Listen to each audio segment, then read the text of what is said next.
Alors évidemment bonjour à tous, c'est The Dev et donc aujourd'hui je vais vous faire une petite vidéo sur ce qu'il faut avoir pour coder en fait tout simplement, donc tous les logiciels, vers quoi il faut s'orienter en fonction de ce qu'on veut faire, tout ça. Donc c'est un peu le but de cette vidéo et j'espère que à la fin de cette vidéo vous aurez appris quelque chose et donc si oui lâchez un like. Mais tout de suite on va s'attaquer comme vous pouvez le voir à l'écran aux éditeurs de texte.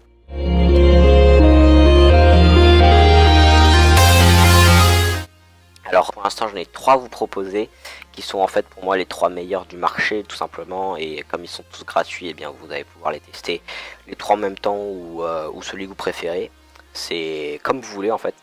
Donc je vais commencer par Atom. Donc Atom, c'est bien le logiciel, l'éditeur de texte de GitHub. Donc qu'est-ce que GitHub? Bien, on en reparlera dans une prochaine vidéo, mais c'est un site génial pour quand on veut coder.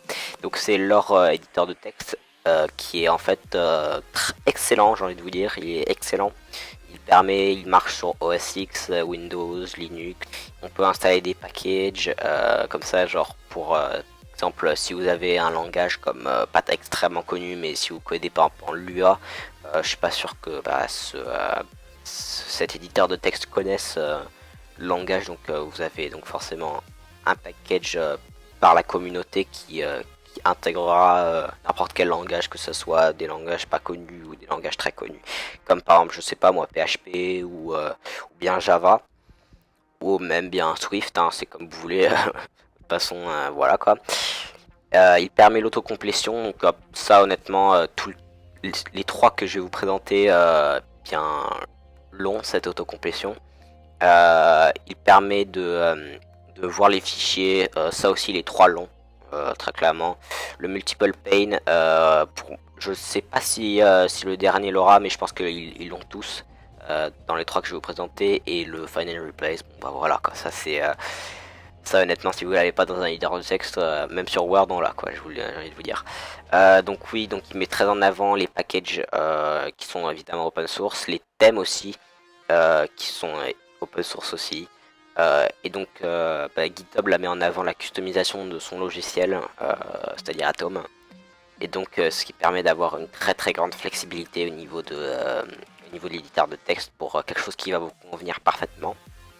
Et ça c'est là maintenant je vais vous parler un petit peu de comment ça a été codé Atom, mais vous allez voir c'est pas très compliqué. Mais le problème en fait, le majeur problème d'Atom, qui peut être aussi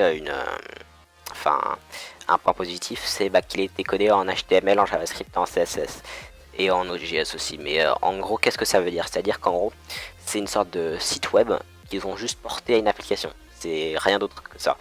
Plus compliqué que ça, mais en gros, c'est ça. Et donc le problème, c'est les performances. C'est-à-dire que comparé à d'autres éditeurs de texte, il sera un peu moins performant que les autres, parce que voilà, c'est le web, hein. Le web maintenant, c'est vrai que c'est avec WebKit, tout ça, ça réussit à être assez performant, mais bon, maintenant, il y a toujours une longueur d'avance côté natif que sur le web. Mais bon, ça c'est pas le gros, c'est pas un très gros point négatif.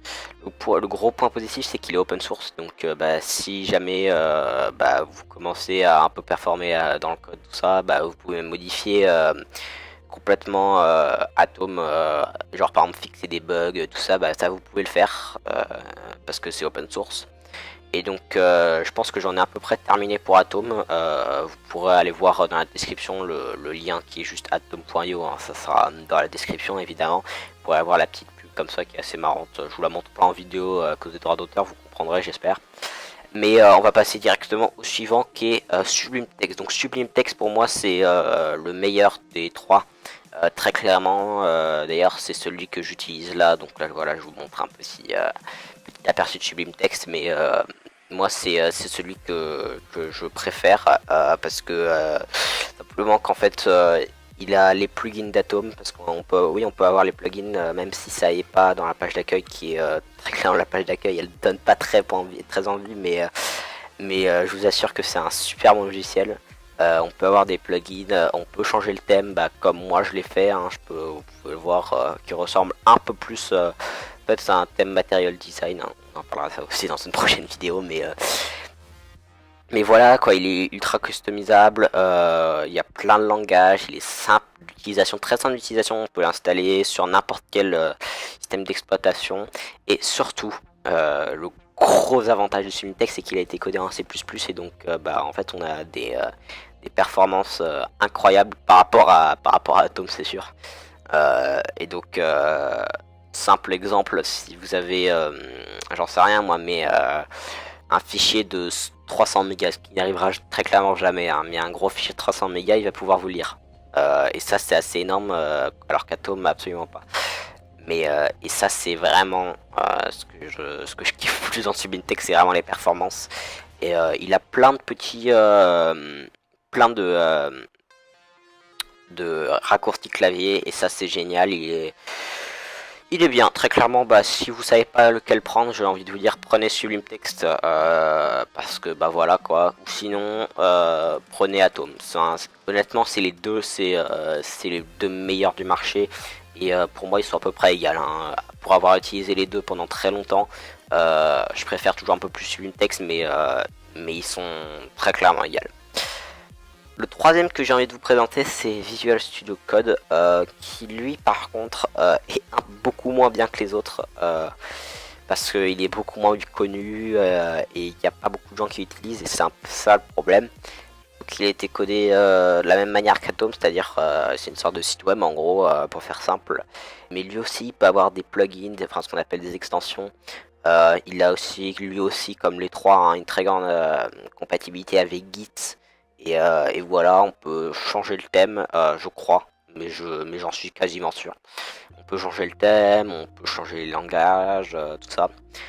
Mais donc voilà, maintenant vous avez, je pense, un bon aperçu des trois logiciels pour les éditeurs de texte pour voilà quoi, pour éditer votre code. Donc j'espère que vous aurez bien aimé cette vidéo. Si c'est le cas, eh bien lâchez un like. Si ça n'est pas le cas, mettez un commentaire et mettez un pouce rouge. C'est moi je m'en fiche de toute façon.